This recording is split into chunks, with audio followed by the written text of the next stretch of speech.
nyambung nanti ke tema-tema terkait dengan persiapan pemilu 2024. Kepada Emmanuel Anu saya silakan. Kita berikan tepuk tangan untuk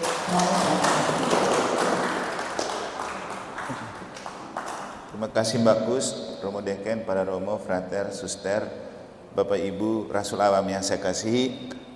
Kita jangan dulu lihat refreshing sakramen politik, lihat dulu ke konsolidasi Rasul Awam.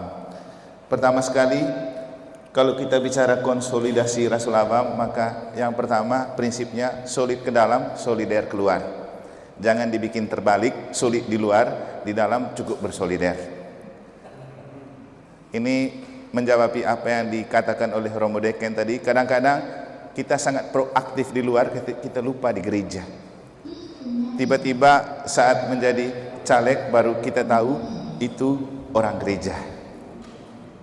Maka ketika kita beralih ke sakramen politik, yang kita bayangkan nomor satu sakramen, baru berpolitik.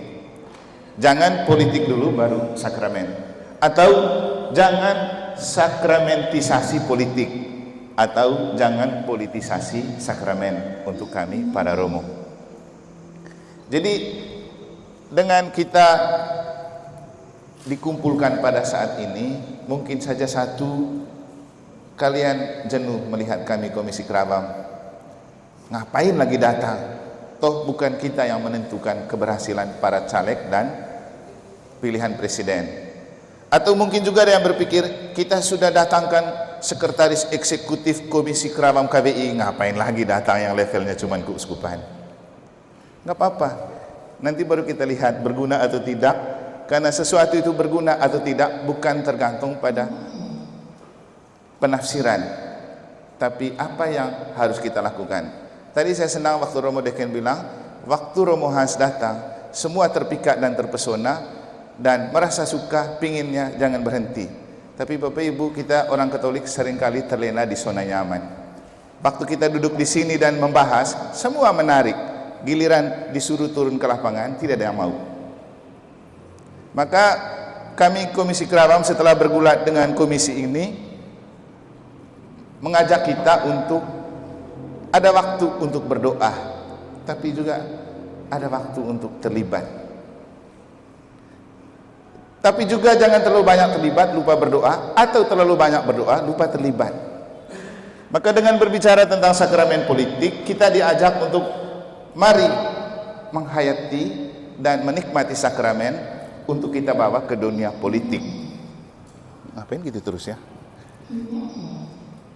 Dulu waktu kita pertama sekali memperkenalkan istilah sakramen politik, ada banyak orang yang mencibir.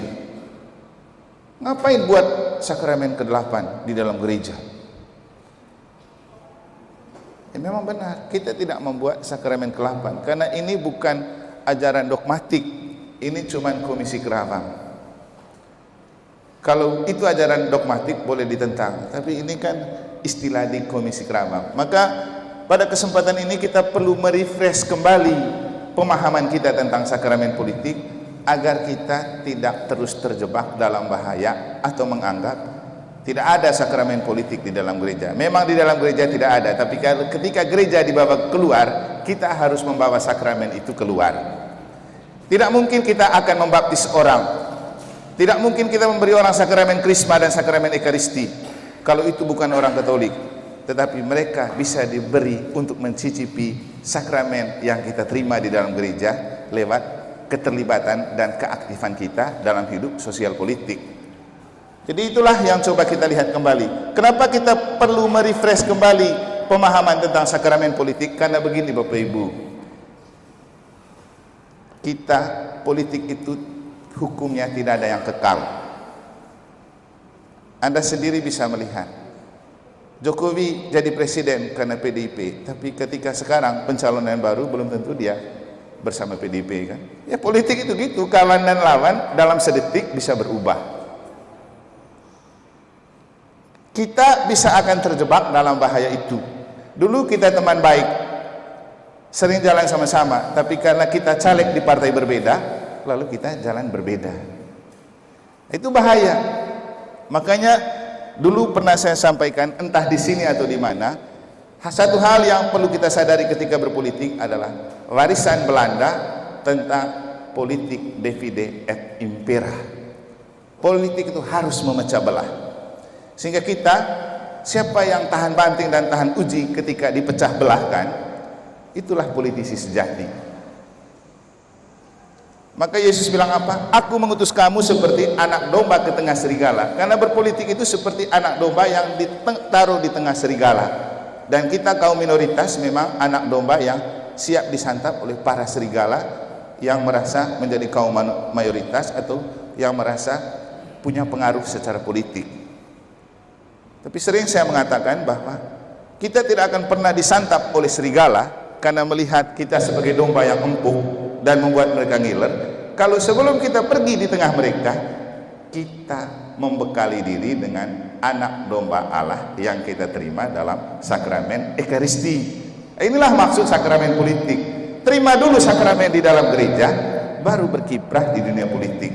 Nanti saya kasih beberapa contoh untuk menunjukkan apa keberhasilan sakramen politik ketika tahun 2019 kita memulai di Komisi Keramam dengan istilah sakramen politik. Mungkin orang tidak merasa benar dan tidak juga percaya kalau saya bilang begini.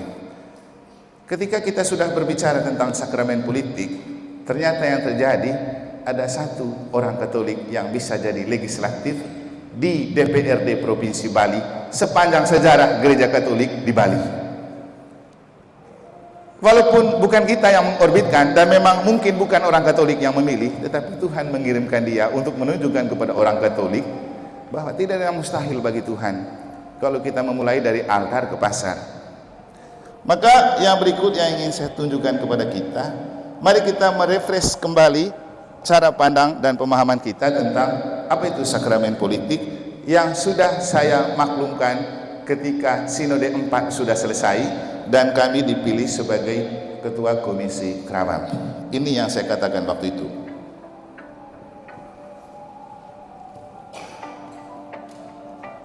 Kami dari Komisi Keramam mencanangkan tema tentang sakramen politik untuk membangkitkan kembali kesadaran politik umat Katolik bahwa berpolitik itu sesuatu yang mulia dan itu adalah sebuah panggilan untuk kita orang-orang gereja, karena gereja itu diutus ke tengah dunia dan khususnya dalam dunia politik gereja harus bergerak dan terlibat. Politik sejatinya sangat mulia karena ditujukan untuk mengabdi kepada kepentingan dan kebaikan banyak orang. Namun dalam perjalanan fakta, politik itu seperti dipelintir ke kepentingan dan gengsi, dan juga membuat politik tampak kotor, menakutkan dan juga serem. Tetapi dengan kondisi politik seperti itu, gereja tentu tidak meninggal diam, karena gereja sebagai sakramen tanda dan sarana kehadiran Allah di dunia harus menampakkan diri di dalam dunia politik dan di dalam perpolitikan. Gereja tampil sebagai garam dan terang yang memberikan harapan bahwa di tengah kegalauan berpolitik, gereja bisa menjadi tanda dan sarana keselamatan yang memberikan kesejukan, perubahan, dan juga menampakkan kebenaran dan keselamatan kepada kepentingan publik. Memang istilah sakramen itu istilah yang khas Katolik, dan di dalam gereja Katolik memang ada 7 sakramen. Tetapi dengan memakai istilah sakramen politik sama sekali tidak dimaksudkan menciptakan sakramen ke-8, karena sakramen politik itu menurut kami adalah sakramen pertama di luar gereja, di mana gereja mengabdikan diri kepada kepentingan umum, khususnya dalam menampakkan diri sebagai orang Katolik yang 100% Katolik dan 100% Indonesia. Bagaimanapun Tuhan memanggil dan mengutus kita sebagai gereja Indonesia ini untuk menampakkan nama dan keselamatan Allah di tengah dunia Indonesia. Dan kalau politik sedang dalam kondisi yang tidak nyaman, gereja tampil untuk berpolitik dan memberikan kenyamanan dalam berpolitik, dan juga mengarahkan politik kepada tujuan sejati, yaitu mengabdi kepada kepentingan dan kesejahteraan banyak orang. Maka gagasan sakramen politik bagi kami merupakan panggilan Kristiani, khususnya panggilan Katolik, untuk menampakkan diri sebagai tanda dan sarana kehadiran keselamatan Allah yang tampak menjadi tampak kepada dunia politik. Oke, ini sedikit merefresh kembali ingatan kita. Dan kalau mau jujur, kita sedang dalam kegalauan politik. Dari segi capres-cawapres saja banyak yang galau. Apalagi kalau orang-orang partai. Dan kita orang Katolik kalau sudah terlibat di dalamnya juga pasti galau. Jangankan terlibat, kita sendiri saja punya ngefans masing-masing kan, pasti galau. Tapi seperti apapun kegalauan yang disebabkan oleh dunia atau ditimbulkan dunia, satu hal yang pasti, kita harus menjadi pribadi yang memang tetap Katolik. Jangan sampai situasi kepanasan politik membuat kita lupa kalau sekarang ada doa Rosario di KBG karena masih bulan Rosario. Kita lupa hari Minggu itu kita misa. Karena di tempat saya selalu mengatakan kepada mereka, para politisi yang terlibat, jangan dipecah belah karena kepentingan politik, karena pemilu itu musiman, 5 tahun sekali. Jangan karena mau jadi caleg dan mengorbitkan orang tertentu, kamu lupa temanmu di KBG, kamu lupa keluargamu, kamu lupa lingkunganmu. Ingat, kalau kamu sakit atau mati, bukan parpol yang datang urus kamu di KBG, tapi teman di KBG dan lingkungan. Benar kan? Betul.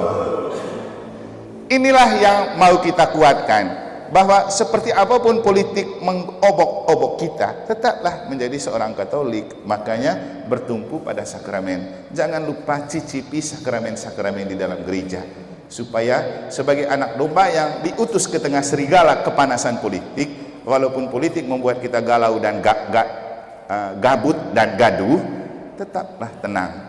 Tadi waktu komentar tentang aula ber-AC, ya mungkin sama juga prinsipnya. Dunia di luar memang El Nino, panas, apalagi kalau sudah melihat situasi dan kondisi. Tapi kalau secara ke dalam kita adem karena solid, apapun kegoncangan yang ada di luar tidak akan membuat kita tergiring untuk ikut terjebak. Betul. Maka ketika kita kumpul seperti ini, ya tetaplah solid menjadi orang Katolik. Keluar kita solider. Jangan dibikin terbalik. Kita solid dengan orang di luar, ke dalam kita cukup solider. Itu yang membuat gereja nanti percuma omong gereja sinodal. Ya, Romo. Nah, berikutnya saya akan membuktikan beberapa kenyataan makna dari ketika kita berbicara tentang sakramen politik. Memang banyak orang Katolik yang mencibir waktu itu, tapi Tuhan bekerja dengan memberikan rahmat. Tidak pernah terjadi dalam sejarah kalau ada orang berjubah masuk di gedung paripurna DPR Provinsi Bali. Tidak pernah terjadi. Tapi baru tahun kemarin terjadi sebuah mujizat. Dan yang hadir di sini Bapak Ibu, cuman rohaniawan Katolik yang muncul dari 6 agama di Indonesia. Karena, nah tepuk tangan dulu. Dari 54 anggota DPRD Provinsi Bali yang dilantik waktu itu, cuman ada 1 dari agama lain. Yang lain 53 semuanya Hindu, orang Bali. Tapi cuma 1 orang Katolik yang bukan Hindu dan bukan orang Bali, dan dia adalah Sis Grace dari PSI. Cerita tentang Sis Grace menjadi anggota DPRD 1 Provinsi Bali, kalau mau jujur bukan pekerjaan orang Katolik. Kita tidak pernah menemukan nama ini waktu kita bicara banyak tentang caleg. Pas perhitungan suara baru mulai muncul kalau ada 1 orang Katolik yang lolos, Sis Grace. Waktu itu saya masih ingat, kita ada pertemuan di Hotel Aston kalau tidak salah, ada kegiatan Kementerian Agama Pusat, dan waktu itu adalah pleno untuk perhitungan terakhir suara dari para caleg. Nah, politik itu kejam, dan 1 suara itu sangat mahal ketika pleno perhitungan terakhir. Biasa, incumbent dan orang di sana pasti tidak suka orang lain masuk. Maka bahaya untuk mengeliminasikan Sis Grace yang notabene bukan orang Bali dan bukan orang Hindu sangatlah tinggi. Tapi bagaimana supaya suaranya dia waktu itu banyak dari PSI dan dia diorbitkan? Maka malam itu juga saya chat, kebetulan saya simpan nomor WA-nya Ibu Grace Natalia. waktu itu jadi pemimpin untuk PSI. Chat saja walaupun tidak saling kenal, bilang saja, Ibu tolong dijaga baik suaranya PSI yang sudah banyak di Bali itu, jangan sampai hilang. Karena memang harus begitu politik. Kita boleh coblos, tapi kalau di ruang perhitungan orang ambil suara itu dan dijual ke partai lain, percuma kita coblos banyak-banyak. Itulah realita politik. Makanya nanti ketika kita bicara tentang siapa yang layak untuk kita pilih, ketika mungkin di satu dapil ada lebih dari satu orang Katolik, siapa? Kalau kita bicara tentang kriteria bobot pribadi, itu mungkin sangat subjektif. Tapi kalau kita bicara realita dan fakta, mungkin yang perlu kita pikirkan adalah lihat baik calon itu, apakah jagoan partai atau dia itu pelengkap kota. Nah, itu nomor satu. Kita lihat calon itu, apakah memang betul jagoan partai atau hanya sekedar pelengkap kuota partai. Maka ketika kita memilih, kita lihat baik peta itu. Nanti baru kita lihat, itu hanya kasih bocoran sebentar siapa yang harus dipilih nanti. Maaf kalau ada yang merasa mungkin yang saya omong itu agak menyinggung perasaan, tapi saya harus berbicara begitu karena kita butuh ada orang Katolik di dewan. Itu prinsip utama. Memang bahwa kita berjuang secara manusiawi itu kadang mustahil, tapi tidak ada yang mustahil bagi Allah. Karena setelah Sis Grace ini dilantik menjadi seorang DPR provinsi orang Katolik, dia bilang apa? Saya satu-satunya perempuan. Saya bukan orang Bali, saya bukan orang mayoritas, tapi saya dipilih Tuhan untuk membuktikan bahwa kuasa Tuhan lebih besar bekerja. Apalagi orang tua memberi nama saya Grace, artinya rahmat. Yang lolos itu kan namanya Grace Anastasia. Realnya Bapak Ibu dan para Romo, setelah ada orang Katolik yang jadi wakil di sana, nomor satu kita mulai diperhitungkan. Kita mulai diperhitungkan. Perhitungannya bagaimana? Maaf saja kalau kita bilang, ketika gubernur merayakan hari ulang tahun, maka dia bisa merekomendasikan, jangan lupa undang petinggi gereja saya. Kalau tidak akan pernah dianggap. Biar kita besar bagaimanapun di gereja, di ruang publik dan politik tidak akan dianggap kalau kita tidak punya orang di sana untuk mengaspirasi. Itu bicara tentang kesempatan tampil di publik. Bicara tentang dana. Waktu beliau sudah jadi, saya mendampingi untuk melantik beliau, dan saya bilang apa? Ibu Grace, pekerjaan pertama untukmu, buktikan bahwa ketika ada orang Katolik jadi dewan, ia sangat berkontribusi untuk gereja, dan beri itu sumbangan pertama melalui saya, supaya kemanapun saya pergi untuk berbicara tentang Komisi Keramam, saya membuktikan kepada umat bahwa inilah fungsi ketika ada orang Katolik di dewan. Maka waktu itu sebelum Covid di Bali, setiap anggota dewan mendapat jatah dana hibah 2,7 M satu orang. Selama ini tidak pernah kita tahu kalau setiap anggota dewan dapat dana hibah sejumlah itu. Karena siapa yang kasih tahu kita? Belum lagi ada yang namanya dana reses. Itu sekitar 20 juta. Dan kita di Komisi Keramam dan di Keuskupan selalu dapat kesempatan untuk memakai dana itu dengan buat pertemuan. Kalau tidak, kita tidak dapat. Itu baru satu dewan. Nah, kemudian dia bilang, Romo, tolong Romo kasih tahu kepada Romo bahwa kita punya budget sebesar ini, silakan masukkan proposal untuk kami di Bali ya. Saya sharekan itu di grup para Romo, dan ada beberapa Romo yang buat. Bapak Ibu, disinilah kita membuktikan jaringan. Ternyata untuk memasukkan proposal ke pemerintah, karena ini uang dari gubernur, bukan uangnya dewan, tapi mereka cumanlah saluran. Ternyata kriterianya banyak, karena buat proposal dan harus ikut regulasinya mereka, dan mulai dapat tanda tangan dari RT, RW, lurah atau desa atau camat.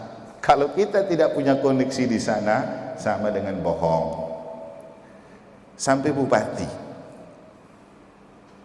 Maka Kalau Romo Hans bilang perlu terlibat dalam dunia sosial masyarakat, itu maksudnya supaya kita punya jaringan. Karena tidak mungkin kita mudah mendapatkan tanda tangan bupati kalau kita tidak punya orang yang dekat dengan bupati. Karena terakhir pasti bupati tanda tangan juga, karena gubernur harus lihat itu. Jadi kita buat proposal, dan di antara banyak proposal yang masuk, yang lolos cuma negara punya. Kenapa kami lolos? Nah, itulah bedanya. Kan saya punya pengalaman di dunia politik, beda dengan romo-romo lain yang banyak punya pengalaman di altar dan di ruang doa. Ya, kita bicara fair-fair saja kan.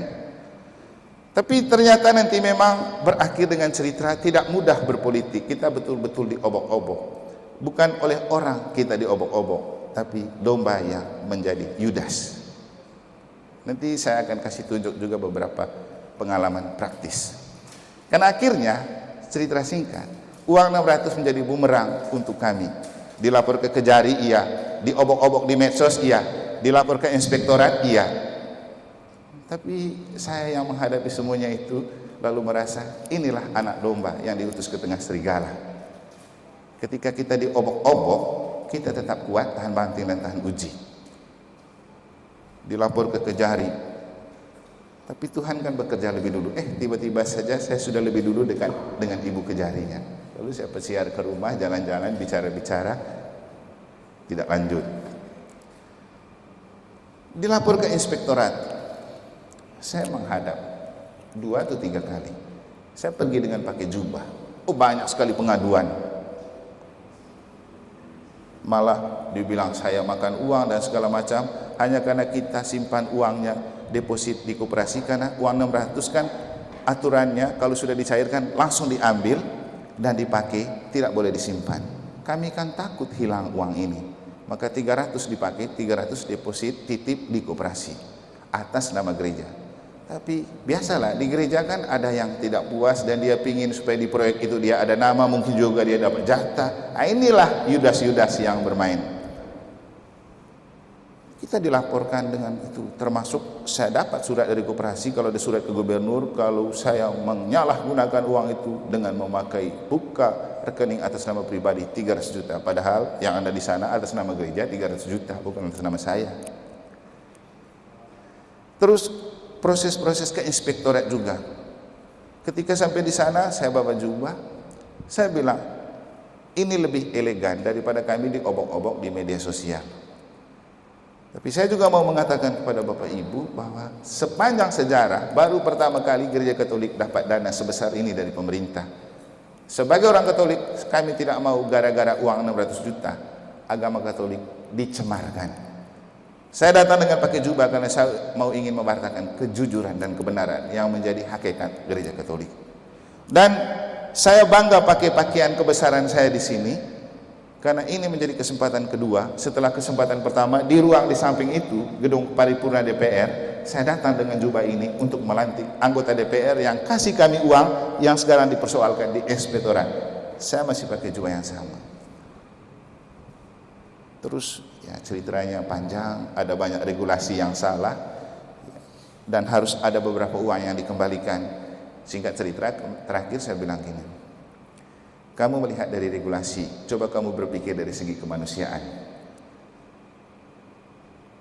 Ya banyaklah. Terakhir saya bilang, kalau kamu ngotot kami kembalikan uang sebanyak itu, satu saja permintaan saya.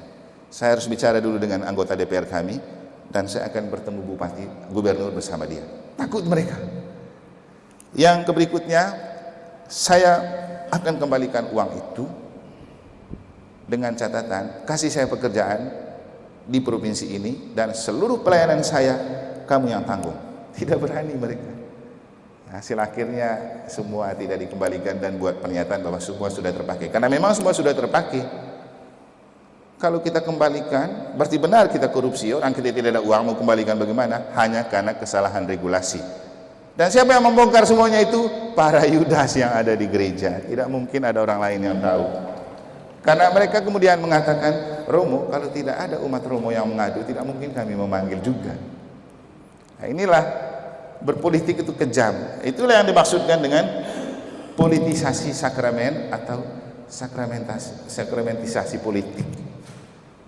Jadi kalau tidak iman kuat, tidak bisa. Nah, kembali ke ketika kita berani bicara tentang sakramen politik, Tuhan mengirimkan hadiah 2 orang anggota Dewan Katolik. 1 di DPR Provinsi, Sis Grace Anastasia, 1 di DPR 2 Badung, itu Pak Edi Sanjaya. Sehingga sepanjang sejarah terdapat 2 orang Katolik jadi anggota Dewan. Saya sendiri secara pribadi merasa bahagia karena ketika saya jadi ketua komisi Kerawang, Tuhan memberikan jawaban. Itu karena keberanian berbicara tentang sakramen politik walaupun diragukan oleh orang Katolik. Maka kali ini kami tetap mau datang, mau diterima atau tidak terima, yang penting kami melakukan pekerjaan mulia. Nanti kalau Tuhan melihatkan, Tuhan yang memberikan ganjaran. Mungkin yang kita orbitkan sekarang ya seperti biasa, kalau sudah heboh di kalangan Katolik kan susah juga mau dapat. Siapa tahu ada yang diam-diam dan ada orang lain yang memilih karena suara Tuhan berbicara melalui mereka. Dapatlah di NTB ini orang Katolik yang duduk dewan. Memang mustahil, tapi kalau Tuhan bekerja tidak ada yang mustahil. Makanya yang paling penting pertama bersakramen dulu baru berpolitik. Jadi itu contoh yang lain.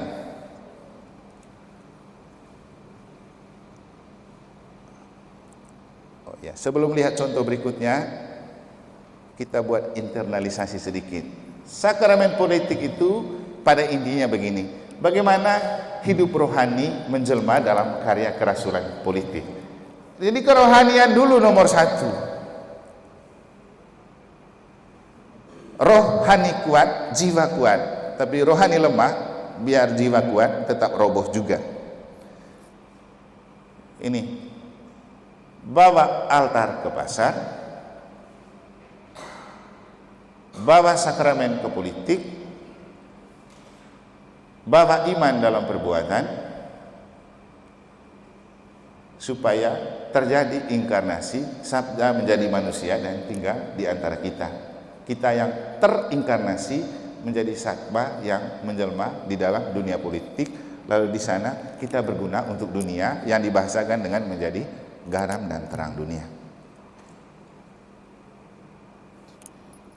Itu sakramen. Nah, ini contoh lain.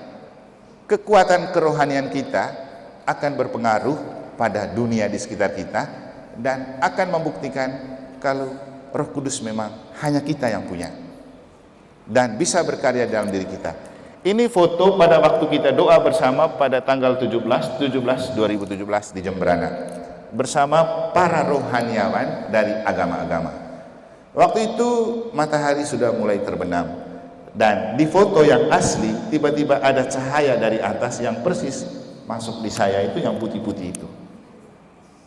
Di foto aslinya ada. Siapa yang mengirim cahaya itu dan kenapa ada? Ya, itulah rahmat orang tertabis. Yang lain boleh jadi tokoh agama dan rohaniawan, tapi mereka tidak pernah ditabiskan. Bahkan pendeta pun tidak. Nah, inilah cara Tuhan menunjukkan. Bukan hanya tentang jubah, tapi kekuatan roh yang menjiwai jubah. Kita sih manusia yang tidak sempurna, tidak ada potongan. Kami sama Pater Iron, kami semua romo-romo. Ya kalau kamu lihat manusianya, kami tidak ada potongannya. Tapi ketika Roh Kudus memeterai, waktu itulah kita memiliki sesuatu yang lebih. Maksudnya bukan hanya kita yang punya Roh Kudus lebih, karena hidup rohani itu tidak dibeda-bedakan. Kalau kita memang rajin berdoa dan betul-betul menjaga hidup rohani, kita jadi awam pun akan diselimuti oleh kekuatan roh. Dan kalau kekuatan roh bekerja, itu yang dinamakan aura. Maka dalam dunia politik, orang akan menemukan kita punya aura berbeda daripada orang lain. Dan itu sering saya alami. Setiap kali menghadiri FKUB, selalu mereka mengakui Romo seperti punya sesuatu yang lain. Dan kalau Romo tidak ada, rasanya tidak asik. Tentu bukan karena eman anonya, tapi karena seorang rohaniawan Katolik dalam bentuk imam. Jadi kami ini begini-begini, ya begitu faktanya. Itu contoh pentingnya punya kekuatan rohani. Waktu itu ada bulan Bung Karno di Jemberana. Saya hadir, ada gubernur, ada bupati, ada banyak tokoh. Ya, saya hanya mau menunjukkan bahwa tokoh Katolik juga bisa tampil di panggung bersama mereka. Kita tidak usah takut. Jangan kita merasa kurang percaya diri. Percaya diri saja. Kalau saya kan memang selalu kemana-mana bawa prinsip, aku tidak seorang diri sebab Bapa menyertai aku senantiasa. Mutatabisan kan. Jadi percaya diri saja pergi. Dan ternyata melihat kita yang berpakaian aneh seperti ini membuat mereka bertanya, itu siapa? Kan gitu. Dilengkapi dengan aura dan kekuatan roh, mereka kemudian menciptakan macam rasa kagum gitu. Ini ketika saya datang banyak sekali yang melihat ini manusia dari mana. Jadi kalau punya kerohanian kita akan menjadi tontonan menarik gitu. Nah ini satu contoh lain ketika kita mencicipi anak domba, kita tidak usah takut menjadi anak domba di tengah serigala. Waktu itu ada pengambilan film dokumenter berjudul Harmoni Bali untuk melihat kembali kisah tentang masuknya muslim di Bali. Itu diinisiasi oleh pemerintah, dalam hal ini provinsi. Waktu itu anggota FKUB provinsi dengan ketuanya Pak Ratu Sukahed itu dengan ketua MUI datang ke Jembrana mau mengambil film dokumenter di sebuah tempat namanya Perancak. Romo Deken tahu itu Perancak.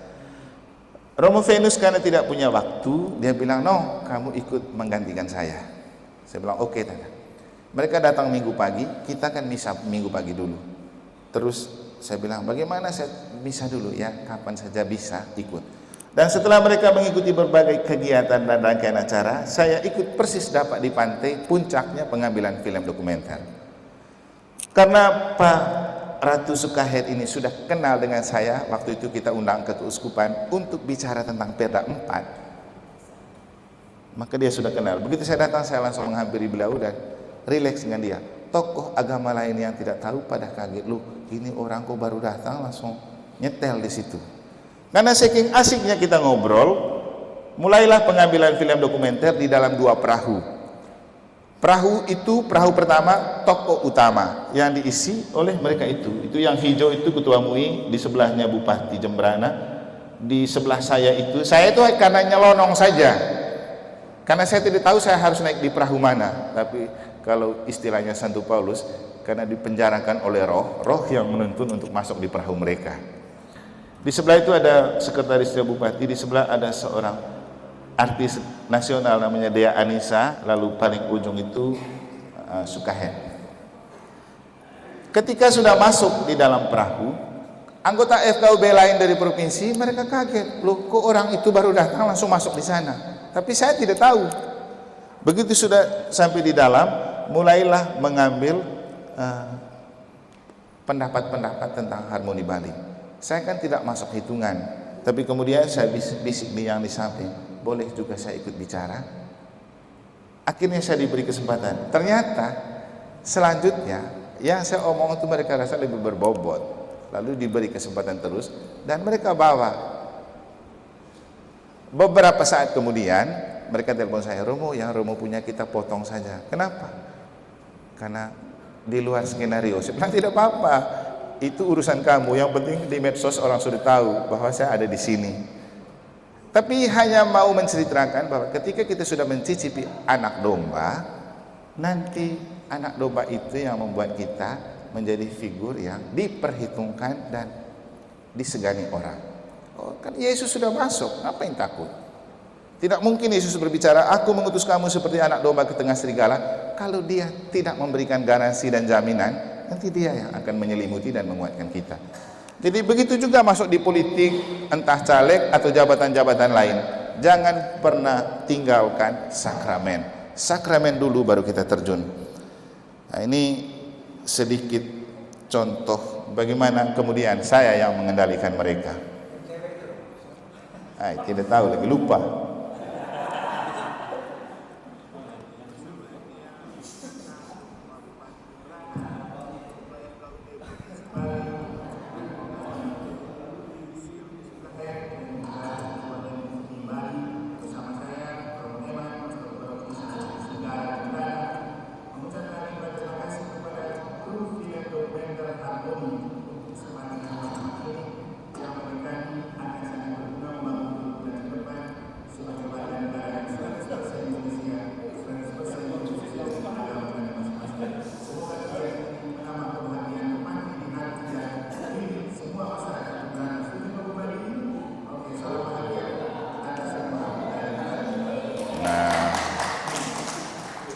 Ini kan saya kan di luar perhitungan dan tidak masuk dalam skenario. Tapi itulah cara Tuhan bekerja dan menuntun. Tidak usah takut. Kan Yesus bilang, pergilah, aku mengutus kamu seperti anak domba ke tengah serigala. Jangan membawa apa-apa. Yang penting bawa Yesus. Ya, ini contoh salah satu atlet para games yang memenangi Olimpiade di Tokyo, tapi dia mengakui kalau dia itu sangat kental Katolik dan ia sukses karena ia dekat dengan Bunda Maria. Ini. Mari kita mengenal lebih dekat sosok atlet Katolik yang satu ini yang berhasil mempersembahkan 3 medali sekaligus untuk Indonesia di Paralimpiade Tokyo 2020. Leandri Ratri Oktila lahir pada Mei 1991. Ia merupakan anak dari pasangan F. Mujian dan Gina Oktila. Leandri merupakan seorang anak dari petani karet dan sawah di Kabupaten Kampar, Provinsi Riau yang masuk dalam wilayah Keuskupan Padang. Wanita yang berumur 30 tahun itu sejak kecil sudah tertarik dengan dunia bulu tangkis. Namun pada tahun 2011 ia harus mengalami cedera di kaki dan tangan kirinya setelah mengalami suatu musibah. Namun yang luar biasa, peristiwa ini tidak meruntuhkan semangat Leandri. Musibah yang dialaminya justru dijadikannya sebagai pembuka jalan kesuksesan yang gemilang bagi dirinya melalui prestasi di bidang olahraga. Leandri merupakan seorang atlet yang religius. Dalam salah satu postingannya sebelum dia bertanding, dia memposting foto ketika ia berdoa di salah satu gua Maria dengan caption, "Setiap orang punya berbagai cara yang mungkin berbeda untuk berdamai dengan dirinya sendiri, untuk mengalahkan setiap pergumulan dan untuk mencari ketenangan yang indah hidup." Ya, ini sekitar nanti bisa lihat di YouTube. Hanya mau menunjukkan bahwa kekuatan sakramen dan hidup rohani juga dekat dengan Bunda Maria, memberikan kita banyak kekuatan dan kesuksesan. Termasuk Sis Grace yang saya bilang, nanti Bapak Ibu bisa lihat. Dia sepintas tampak preman, tato di sini, rokok lagi. Tapi dia satu-satunya legislatif Katolik yang kemanapun dia pergi, dia tidak pernah takut pakai rosario, bahkan taruh di luar bajunya. Jadi kembali ke kita dapat 600, katedral dapat 390 berapa kalau tidak salah, dan sekarang Santo Petrus Morang Maning sedang memasukkan lagi proposal buah dari ada orang Katolik di publik. Itu baru satu, berarti kalau banyak kita bisa dapat lebih banyak lagi. Bukan hanya tentang dana Bapak Ibu, peluang. Ternyata kalaupun kita tidak punya orang, misalnya di kabupaten, karena pernah kita tanya tentang bagaimana supaya di kabupaten gereja Katolik dapat perhatian. Misalnya setiap kali hari raya kita dapat jatah. Caranya kita omong saja sama mereka, karena mereka ini punya jaringan. Nanti dia bilang di teman DPR-nya provinsi yang punya koneksi di kabupaten untuk tolong perhatikan. Jadi begitulah jaringan politik. Ini contoh apa artinya sakramen politik. Apa artinya seorang Katolik perlu menjadi legislatif, sambil kita tidak bisa menampik kenyataan bahwa selain menjadi legislatif ada banyak jabatan publik dan politis lain yang di dalamnya kita bisa melayani. Tapi prinsipnya sama, sakramen dulu baru pergi, altar dulu baru ke pasar. Sehingga terakhir saya hanya mau menyampaikan, ketika kita diutus menjadi anak domba ke tengah serigala untuk bersakramen politik, ini ada dasarnya, dasar biblis. Ini dia. Ketika Yesus mengutus para muridnya, dia bilang, "Pergilah, aku mengutus kamu seperti anak domba ke tengah serigala." Tadi saya sudah jelaskan bagaimana supaya menjadi domba yang ketika para serigala ngiler, kita tetap tidak disantap. Jangan membawa apa-apa kecuali tongkat. Tongkat itu adalah simbol estafet, regenerasi, kesetiaan. Artinya menjadi politisi yang tetap taat dan setia dengan gereja. Itu bawa tongkat, jangan sampai kehilangan iman. Yang ketiga, agar kerajaan Allah nyata di dunia dan terutama namamu terdaftar di surga. Ini yang sering orang lupa. Kita buat baik di dunia bukan hanya supaya kita populer, tetapi juga nama kita terdaftar di surga. Ingat, ketika para murid sukses mewartakan Injil, menyembuhkan banyak orang dan menaklukkan setan, datang kepada Yesus. Mereka bilang apa? Yesus, kami sudah bisa semua lakukan itu. Yesus bilang apa? Oke lah, kamu bahagia, itu baik. Tapi ingat, berbahagialah karena dengan melakukan perbuatan baik, namamu terdaftar di surga. Siapa tidak mau masuk surga? Coba. Kita jadi pejabat publik sehebat apapun di dunia, pasti mati. Dan ketika kita mati, apakah jabatan yang memikul kita ke kubur? Tidak. Teman di KBG, teman di lingkungan, teman di paroki. Maaf, ada pejabat yang juga ketika dia lupa gereja dan umat dan sesamanya, bisa saja dia mati di kos dan orang tidak peduli, padahal mantan pejabat. Bisa juga. Karena jabatan politik dan dunia itu akan lekang oleh waktu, tapi jabatan sebagai anak Allah itu tidak akan pernah lekang oleh waktu. Mungkin ini saja beberapa hal yang saya sampaikan. Kesimpulannya begini: merasul atau tugas kerasulan dalam profesi dan ruang publik apapun butuh spiritualitas. Spiritualitas itu obat paling ampuh yang bisa melampaui aiki dan eiki, bahkan sikon batas manusia seperti apapun. Sebenarnya ada film seperti Nick Fujisik, orang yang terbatas secara fisik tetapi spiritualitasnya sangat oke. Mungkin ada yang sudah menonton. Ketika kita punya kemampuan, apakah kita mau? Ini juga pertanyaan. Banyak orang yang mampu, belum tentu mau. Gereja butuh orang yang cukup mampu, atau juga bahkan tidak mampu, tapi mau. Nanti Tuhan yang memampukan. Ingat, setiap kali imam ditabiskan, pasti doanya, Tuhan, Engkau memanggil hamba-Mu ini karena dia tidak mampu, supaya dalam ketidakmampuannya Engkau yang bekerja untuk memampukan dia. Itu. Ketika kita mengaku punya iman tangguh, mampukah kita bersaksi? Ketangguhan iman tidak sama sekali dibuktikan dengan kita paling rajin doa rosario, kita bilang rajin doa koronka, kita bilang paling rajin kunjungi ruang adorasi. Tidak. Iman yang tangguh harus seperti emas dibakar di dalam api. Dan orang Katolik yang tangguh harus terjun di dunia politik. Di sana baru diuji ketangguhannya. Saya pribadi merasa bersyukur menghadapi banyak kenyataan yang pahit ketika bergerak di dunia politik, karena di sana justru semakin menemukan kita itu tangguh karena Tuhan bekerja bersama kita. Moto saya, aku tidak seorang diri, bagi saya menjadi makin memikat dan mempesona bukan karena misa saja, tapi ketika masuk di ruang publik di mana tidak banyak orang Katolik, justru di sana kita terang benderang. Karena apa?